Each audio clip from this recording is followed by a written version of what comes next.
میں یہ کہہ رہا تھا کہ دیکھو اللہ نے مسلمانوں کی علامتیں بیان کی ہیں جن میں ایک بہت بڑی علامت ایگریمنٹ کی خلاف ورزی، بولو نہیں، معاہدے نہیں توڑتے.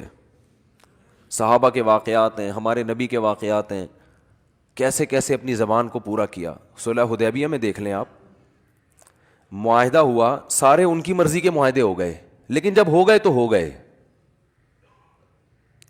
ایک معاہدہ یہ ہوا کہ ادھر سے جو مسلمان ہو کر ادھر آئے گا آپ اس کو واپس حوالے کر دیں گے غیر مسلموں کے، آپ اس کو پناہ نہیں دیں گے. اب یہ بظاہر یہ تو بہت مسلمانوں کے خلاف معاہدہ ہے، لیکن آپ صلی اللہ علیہ وسلم نے کیا کہ چلو کوئی بات نہیں، ابھی ان لوگوں کو بچاؤ، جنگ بندی کرو کسی طرح سے، جو ہوگا اپنی ذمہ داری پر ہو مسلمان. اس سے ہمیں بھی پتہ چلتا ہے نبی صلی اللہ علیہ وسلم نے کتنی بصیرت سے کام لیا ہے. ہمارے ہاں ہر کام جذبات سے کرنا چاہتے ہیں، بس ایک دن میں سب کچھ ہو جائے. ایسا نہیں ہوتا بھائی. آپ صلی اللہ علیہ وسلم چاہتے تھے کہ جنگ کیا ہو، بولو نا، بند ہو، جنگ نہ ہو، ہمیں موقع ملے کچھ دعوت کا، اور دوسرے قبیلوں سے جنگ کا موقع ملے جنہوں نے ہمیں تنگ کر کے رکھا ہوا ہے. تو اگر یہ نہیں مان رہے، معاہدے پہ آمادہ نہیں ہے، تو کوئی بات نہیں، ان کی شرطوں پہ مان لو، اس میں نقصان کم ہے، اور اگر معاہدہ نہیں ہوا تو نقصان زیادہ ہے. تو یہ پوری زندگی میں انسان کو نا اس طرح سے زندگی گزارنی چاہیے، پوری زندگی انہی اصولوں پہ. فقہ کا قاعدہ ہے یتحمل الضرر الخفی لاجل دفع الضرر الجلی، ہمیشہ بڑے نقصان سے بچنے کے لیے چھوٹا نقصان برداشت کیا جائے گا. اب جب ایسی پالیسی بناتے ہیں لوگ تو لوگ کہتے ہیں یار اس میں تو نقصان ہے، اور یہ نہیں دیکھ رہے ہوتے کہ نہیں کرو گے تو بڑا نقصان ہے، لیکن نہیں، بس اس کو دیکھ رہے ہوتے ہیں یہ تو نقصان ہے، یہ تو نقصان ہے، یہ تو یہ کیا ہو رہا ہے، یہ کیا ہو رہا ہے. تو بھائی یہ نہیں ہوتا تو یہ ہوتا. ڈاکٹروں سے بھی لوگ لڑتے ہیں، آپ نے یہ دوا کھلائی، اس کو تو مجھے یہ ہو رہا ہے، اس کو تو مجھے یہ نقصان. ڈاکٹر کہے گا بھائی یہ سائیڈ افیکٹ ہیں، نہیں کھلاتے تو پھر اس سے بڑے مسائل ہوتے. تو کسی کو بھی نہیں معاف کرتے لوگ. تو نبی صلی اللہ علیہ وسلم نے ایگریمنٹ کیا. حضرت ابو جندل رضی اللہ، ابھی ایگریمنٹ پہ سائن نہیں ہوئے، زبانی ایگریمنٹ ہو گیا، سگنیچر نہیں ہوئے، مہر نہیں لگی ہے، زبانی ہو گیا. اسلام زبانی ایگریمنٹ کو مانتا ہے نا. ریٹن کا تو مطلب یہ ہوتا ہے کہ کل ثبوت رہے، ہم دکھا سکیں. اصل تو کیا ہے، نکاح بھی زبان سے ہوتا ہے. تبھی جیسے میں نکاح پڑھاتا ہوں نا، حالانکہ نکاح نامہ بھی بنا نہیں ہوتا، تو دولہا ٹینشن میں ہوتا ہے، مفتی صاحب تو نکاح پڑھا کے نکل لیے، اور خالی کاغذ پہ مفتی صاحب نے دستخط کر دیے، یہ کیا ہو گیا. تو تسلی رکھیں، جب زبانی نکاح ہو گیا تو نکاح ہو گیا. وہ تو پھر بندہ رکھا ہوا ہے ہم نے، وہ آپ سے سائن لے لے گا. میرے سائن وہ پہلے لے چکا ہوتا ہے. کوئی اب بیوی رجسٹر کروانی ہے آپ کے نام، بس یہ رہ گیا. مالک آپ بن گئے، ڈیلیوری بھی ہو جائے گی انشاءاللہ، رجسٹریشن رہ گئی ہے، وہ ڈاکومنٹ میں چلتی رہے گی، اتنا ٹینشن لینے کا نہیں ہے. اور اگر آپ کہیں نہیں، بیگم کا ارادہ بدل گیا، یار ابھی کاغذ میں تو ہوا نہیں تھا، ڈاکومنٹ جیسے گاڑی کوئی بیچتا ہے نا، اور ڈاکومنٹ ابھی دیے نہیں اور پیسے لے کے بھاگ گیا، تو آپ کو یہ خطرہ ہو کہ یار مفتی صاحب تو نکاح پڑھا کے نکل لیے، ڈاکومنٹ تو بنے نہیں. اگر لڑکی والے کل مکر گئے تو پہلی بات آپ کا کون سا پیسہ خرچ ہوا ہے اس کے اوپر. وہ تو گاڑی کے پیسے لے کے بندہ بھاگ جائے تو بھاگ جائے، یہاں تو آپ نے کیا دھیلا بھی خرچ نہیں ہوا آپ کا. دوسری بات یہ ہے کہ ہم بیٹھے ہوئے ہیں بطور گواہ کے، جہاں بلائیں گے ہم گواہی دیں گے. بھائی اس کا نکاح ہم نے خود پڑھایا ہے، تو گواہوں کو بھی تو اسلام بھی مانتا ہے، حکومت بھی مانتی ہے، تو اس لیے زیادہ ٹینشن لینے کی ضرورت نہیں ہے. تو ہم بتا دیں گے بھائی ایسا نہیں ہے. ممکن ہے آپ کہیں کہ وہ مفتیوں کے فتوے کو نہیں مانتے، تو جو مفتیوں کے فتوے کو نہیں مانتا نا، وہ ڈاکومنٹ لے کے بھی اس کا کوئی فائدہ نہیں ہے.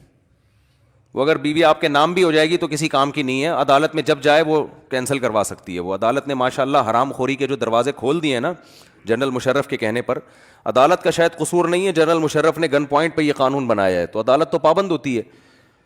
لیکن ماشاءاللہ جو زنا کے اڈے کھل گئے ہیں ہماری عدالتوں میں، کوئی بھی عورت جائے، بیوی جائے، بولے مجھے نہیں رہنا میاں کے ساتھ، عدالت کہتی ہے یہ لو خلا کی ڈگری، جاؤ، تمہیں جو معشوق، تمہارا جو عاشق ہے، جاؤ اس سے جا کے شادی کرو. شوہر میں کوئی بھی خرابی نہ ہو، کچھ بھی نہ ہو، یہ چل رہا ہے. تو اس لیے یہ بیگم شیگم اپنے نام کرانے کی ٹینشن نہ لیا کریں. نام ہو کے بھی 2 منٹ میں چاہے گی اپنا یہاں سے نام ہٹوا کے وسیم بھائی کا نام ڈال دے گی، ٹھیک ہے نا، جو اچھا لگ رہا ہے بھائی یہ والا زیادہ اچھا لگ رہا ہے، یہ والا ڈال دو، تو چل جاتا ہے. یہ عدالتوں نے یہ حرام خوری ماشاءاللہ طبیعت سے ہو گئی ہے اب یہ، اور خاموش بھی ہیں لوگ، اس پہ آواز نہیں اٹھا رہے اس کے خلاف. پتہ نہیں کیا ہو گیا, میں حیران ہوں. تو خیر کیا یار, بات کہاں سے کہاں چلی جاتی. جی تو میں یہ عرض کر رہا تھا, یہ جو کیونکہ معاہدے اور جھوٹ والا عنصر بہت اہم ہے نا, تو اس لیے تھوڑا سا اس کو میں زیادہ ہائی لائٹ کر رہا ہوں. تو نبی صلی اللہ علیہ وسلم نے معاہدہ کیا, ابھی اس پہ دستخط نہیں ہوئے ہیں, تو آپ صلی اللہ علیہ وسلم نے, حضرت ابو جندل مسلمان ہو کر آ گئے اس دوران, بڑی وہاں مشقت گزاری انہوں نے اور فرار ہوئے وہاں سے کہ اب میں آ رہا ہوں مدینہ, مسلمان پناہ دیں گے. ادھر آئے ہیں, ادھر مشرکین نے کہا ان کو ہمارے حوالے کر دو, ان کو ہمارے حوالے کرو. کس قدر صحابہ پہ قیامت گزری ہوگی. غیرت مند آدمی کے لیے ایسا کرنا بڑا مشکل ہوتا ہے کہ اپنا آدمی آیا ہو اور آپ ان کے حوالے کر دیں, وہ تو اور ظلم کریں گے. یہ آزمائش مسلمانوں کی بھی تھی اور حضرت ابو جندل کی بھی تھی کہ اپنے ہاتھوں سے کسی کو حوالے کیا جائے یا منع کر دیا جائے یہاں مت آؤ, اور وہ پھر بھی دین پر قائم رہے. تو انہوں نے کہا یا رسول اللہ آپ مجھے ان کے حوالے کرتے ہیں, لیکن آپ صلی اللہ علیہ وسلم خاموش. بھائی ایگریمنٹ ہو چکا ہے.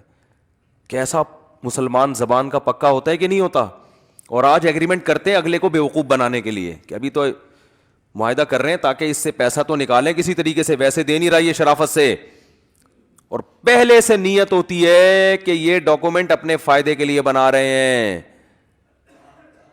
اس کے ساتھ اس کو دھوکہ دینے کے لیے بنا رہے ہیں. مجھے آپ ایک بات بتاؤ, حضرت ابو جندل تو مسلمان تھے اور ان کا ایمان اس لیول پہ تھا جس کا میں اور آپ تصور نہیں کر سکتے.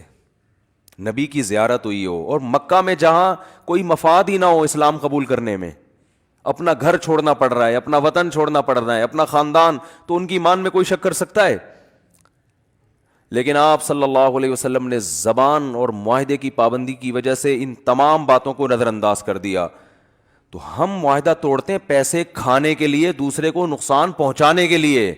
ہمارے پیش نظر اسلام نہیں ہوتا, تو بتائے کہ جب اسلام بھی ہے تو بھی معاہدہ نہیں توڑنا, تو دوسرے کو بے وقوف بنانے کے لیے, دوسرے کا مال کھانے کے لیے معاہدہ توڑنا کہاں سے جائز ہو گیا؟ آج جو معاہدے توڑے جا رہے ہیں نا, اس میں کسی کو فائدہ نہیں پہنچایا جا رہا. دیکھو نبی صلی اللہ علیہ وسلم نقل کفر نباشت, اگر معاہدہ توڑ دیتے تو حضرت ابو جندل کو فائدہ ہوتا نا اس کا کہ بھئی مجھے پناہ مل گئی. اس کے باوجود بھی آپ نے معاہدہ نہیں توڑا, فائدہ کی کے باوجود نہیں توڑا. تو اسلام بتا رہے کہ کسی کا فائدہ بھی ہو تو آپ ایگریمنٹ نہیں توڑ سکتے. تو آپ کسی کو نقصان پہنچانے کے لیے کہاں سے ایگریمنٹ توڑ سکتے ہو بھائی؟ یہ کہاں سے جائز ہے؟ تو حضرت ابو جندل کو جب واپس کیا, ان کے حوالے کر دیا, وہ تین بندے آئے کہ انہوں نے کہا کہ لے جاؤ ان کو, وہ گرفتار کر کے لے گئے. حضرت ابو جندل تھے ہوشیار, ایک تو ایمان پکا تھا, انہوں نے کہا نبی جو کر رہے ہیں اپنے لحاظ سے صحیح کر رہے ہیں. ایمان مضبوط تھا, نہ مرتد ہوئے نہ اسلام سے پھرے. انہوں نے کہا کہ مشرکین کے بارے میں سوچا کہ نبی کا معاہدہ ہے نا تم سے, میرا تو کوئی معاہدہ نہیں ہے, دل میں سوچا. پھر ایک چال چلی, وہ جو ایک بندہ کھڑا ہوا تھا, 2 تھے یا 3 تھے مجھے بھی یاد نہیں, ان سے کہا کہ یار تمہاری تلوار بڑی خوبصورت ہے. اس نے کہا ہاں, اور مکھن لگانا شروع کیا. یہ مکھن اچھا والا مکھن تھا, یہ کوئی غلط سینس میں نہ لے کے جائیں اس کو. جو آدمی غلط ہوتا ہے نا وہ اپنی تعریف سے چوڑا ہو جاتا ہے. کہا ایسی خوبصورت تلوار یار, یہ وہ, اس نے پکڑا دی, وہ زبردست, چیک کر کے دیکھو. جیسے ہی آئی ہے ہاتھ میں, انہوں نے کہا کہ بھائی میرا تمہارا کوئی معاہدہ نہیں ہے, اسی کی گردن اڑا دی انہوں نے. دوسرا بھاگ گیا یا اس کو بھی مار دیا. اس کے بعد یہ ساحل سمندر پہ چلے گئے نا, ساحل سمندر پہ, وہاں جا کے قرار ڈالا کہ جو نہ مدینہ کی حدود میں اور نہ مکہ کی حدود میں.